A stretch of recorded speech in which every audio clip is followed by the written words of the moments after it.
Yan. Everyday buhay. Check. Ay, hindi na po. Okay na po ako dito.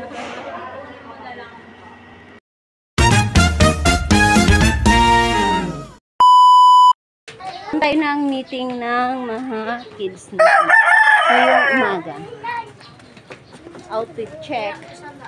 Then lang ng meeting, girly na. Wala tong dalawang to kasi mahirap iwan sa bahay. Yan, nakarating na kami yan sa school ng anak ko. Inuna ko yung grade 2 na meeting kasi alas 9 to 11 sila. Pero hanggang 10 lang ako kasi attend pa ako ng kinder. Ganito talaga tayo mga mamshi. Kailangan natin time management. Yan na guys, habang wala pang maraming tao, nag-video tayo. Yan, may mga mami nang dumating. Kukunti pa lang kami natin para muna yung iba. Yan yung room ng grade. So, dyan, habang di pa siya nag-start, nag-attendance muna ka. Then, maya-maya, nag-start na din siya.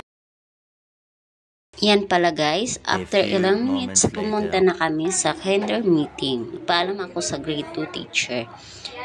Then, maya-maya, attendance muna ako at card viewing na. Yan lang kaganapan kahapon guys. Bye-bye. Have a good day.